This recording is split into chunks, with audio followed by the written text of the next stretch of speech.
All right, let's get into our first topic then. And do the royal family need Harry and Meghan back? That's what we're asking, so get your calls in this now.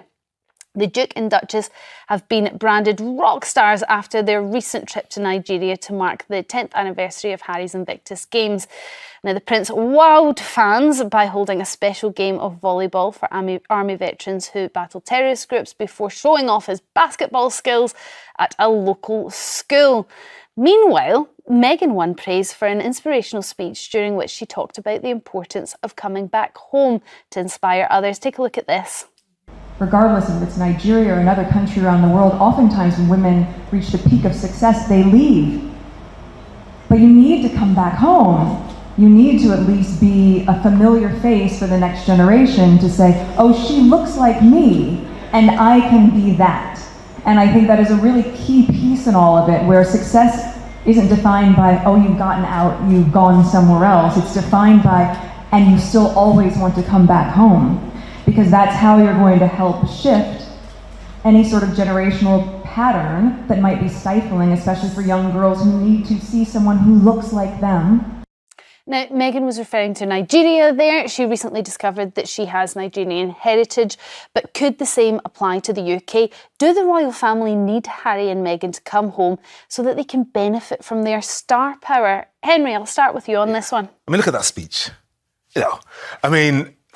The Princess of Wales has many qualities, and we don't see her at the moment because, of course, she's unwell, and we wish her all the best. But I can't imagine her sitting there giving that speech with that degree of empathy and eloquence and panache. And Harry, of course, has his own star power.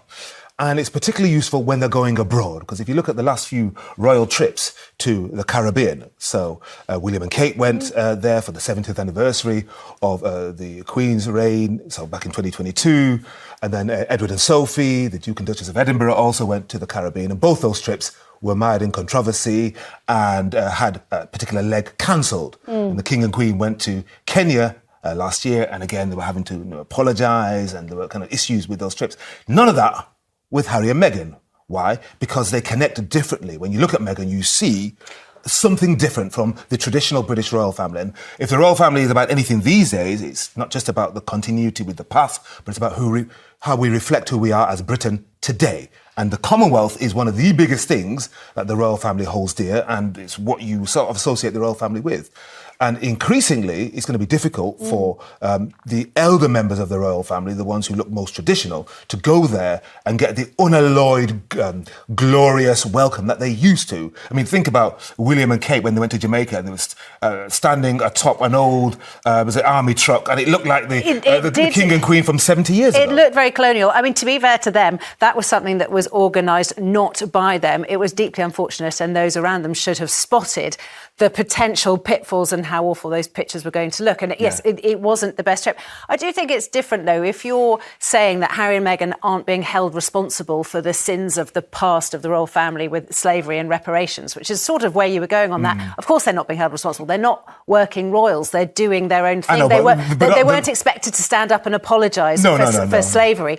But I see where you're coming from, saying, yes, the royal family need them. And if you could wave a magic wand and if you could turn back the last 3 years and undo all the damage and lack of trust that has happened, then yes, that would be lovely. But we are where we are. And I think it's understandable that there is that difficulty because the relationship is so strained. Well, with the acknowledgement that actually Harry and Meghan could have benefited the royal family, do you think that the royal family then were a little bit silly to let them go so potentially easily?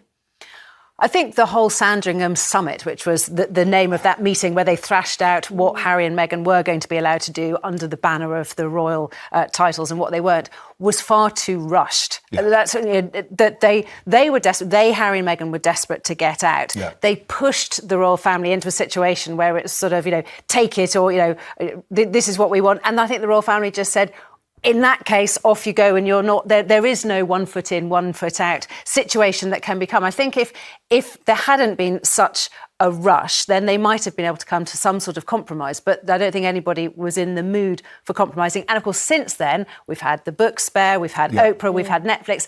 And now nobody wants to compromise, even less than they wanted to back in the Sandringham days. Daisy, I mean, you're a royal correspondent, so you'll know far more than I do. But I thought in the run-up to that Sandringham Summit, Prince Harry had been trying desperately to get in touch with his father and to actually see him for a one-to-one to brief him so he didn't find out from anyone else. But the courtiers around them frustrated that. So as a result, Harry went, OK, there you go. This is what we think. That's certainly how it reads in the book. So my sources are also... Your source Bonsu sources. Your source is Harry's own words. So yes, that is Harry's interpretation of events. Of course, we don't have the other side of the story because nobody else has gone public saying, well, we believe that this is Well, this is we what have happened. because they speak through royal correspondence. They speak through the royal media around the royal press. But not as directly as potentially writing their own book. Right, but we get a sense of what they think because, I mean, every other correspondent says it.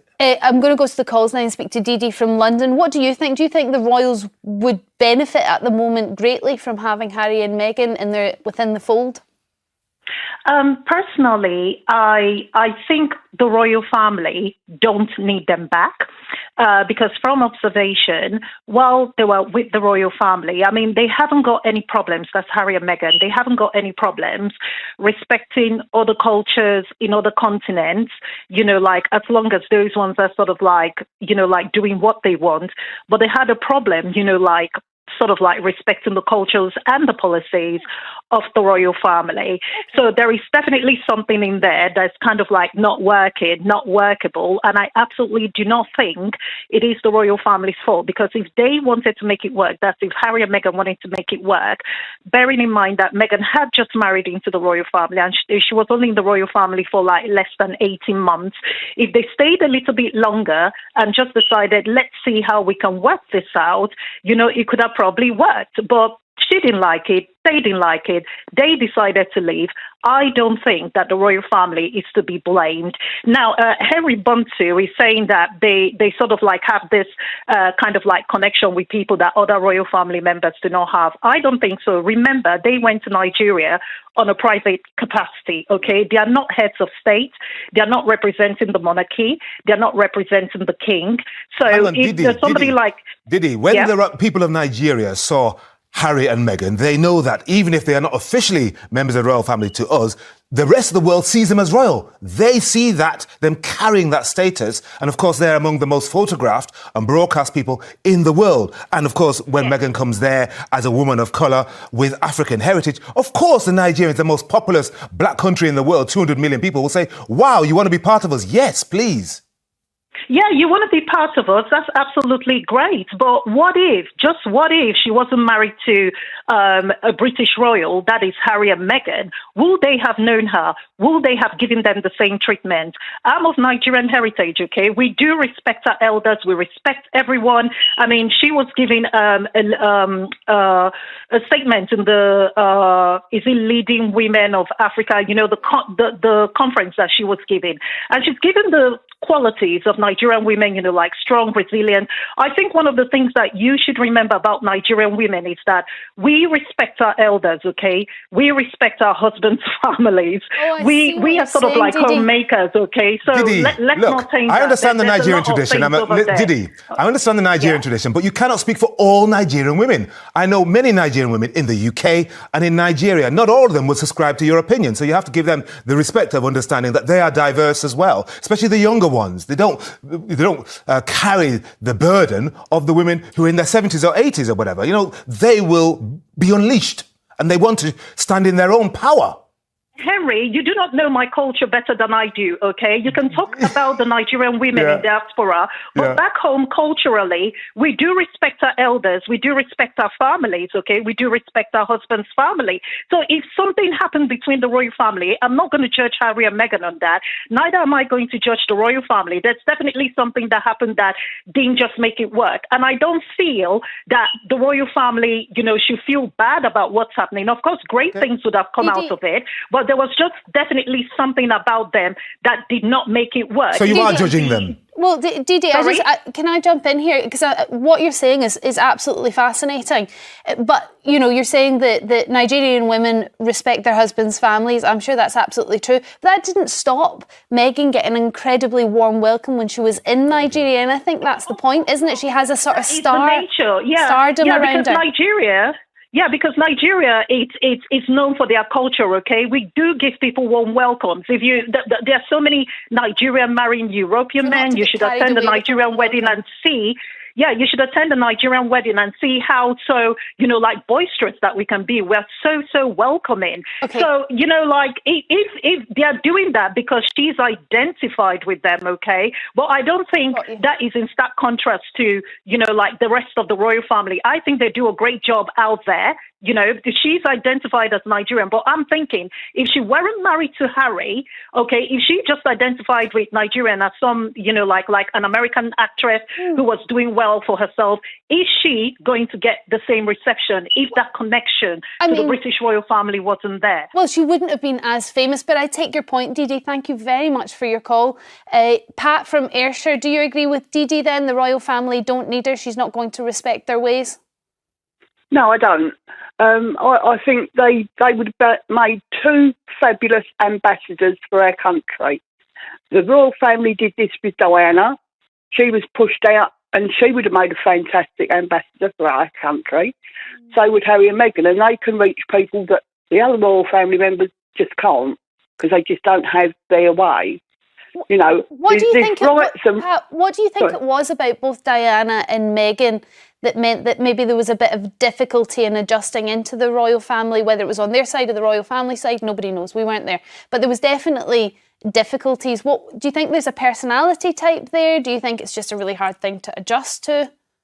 Well, I think because she comes from America, she comes from the American culture, and they're more of, we can do this, and we want to do this now, and she had that sort of work ethic, but she was bashed for her work ethic, and she would have worked very well had the royal family have embraced her a bit more and said, "Oh, right, we need to tweak this a bit." And we need to understand where she's coming from. Yeah, also a bit more open about... all of a sudden, you've got to understand us, you've got to do what we tell you, And, they would have made two great ambassadors, but they're now saying Beatrice is going to do royal duties.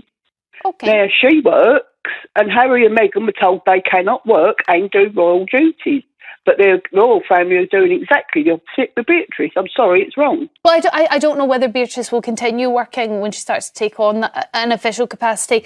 But the points that you're making about Meghan and Harry are interesting. Do you think that Meghan and Harry possess the characteristics that are needed in order to modernise the royal family a bit? I mean, they certainly do. You can just look at these pictures from Nigeria and you can see that they have that stardust, they have the glamour, they have the common touch, being able to talk to people. Like Henry was saying, I would just pick up on what Henry was slightly being critical, saying, Meghan's got something that Catherine, Princess of Wales, hasn't got. I would disagree with that. I think that Catherine has got great capabilities. One thing to bear in mind, though, is, of course, Catherine has been learning on the job. Yeah. She left university and has pretty much been immersed in this. She certainly struggled with public speaking. We know that. She got incredibly nervous. Yeah. It took her many, many years, and she took it very, very slowly. You've got Meghan, who came in from an acting career with all the confidence and as a grown-up adult woman. And I think you're comparing... that she's bringing that Kate doesn't? Yeah. She's got that confidence, she's got that ability. And I think Kate, though, has learnt it now, but Meghan came as the full package. Sure, I agree the histories are different, but as you said before, we are where we are. And I'm just looking at the two of them. I've never been to an event where Catherine or Kate has spoken without note. But I mean, having seen a number of speeches where Meghan has and where you have to actually connect with your audience, and I thought to myself, this is something. Hey everyone, welcome back to Royal Sussex Squad, where we tell the truth about Prince Harry and Meghan without the royal spin. Today we're talking about how the Sussexes continue to dominate the global stage while the royal family struggles to keep up. Harry and Meghan's visit to Nigeria wasn't just another royal-style tour. It was a cultural and humanitarian triumph. The Duke and Duchess were embraced like true global icons.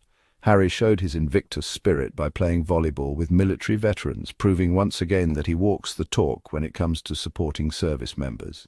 Meanwhile, Meghan delivered a powerful speech about the importance of representation and giving back, something the royals have failed to grasp for generations. Let's be real, when was the last time a royal tour by Charles, William or Kate had this level of enthusiasm? Their trips are plagued by protests, awkward colonial-era imagery, and forced apologies. Meanwhile, Harry and Meghan effortlessly connect with people because they bring authenticity, charisma, and true global influence.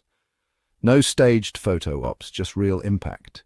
The establishment let them go, thinking they could replace their magic. Well, how's that working out? Dull speeches, outdated traditions, and declining relevance.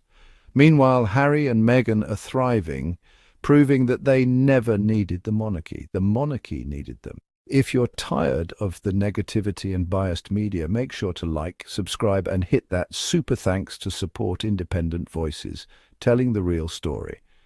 Harry and Meghan are out here making history, so let's make sure their truth is heard. See you in the next one.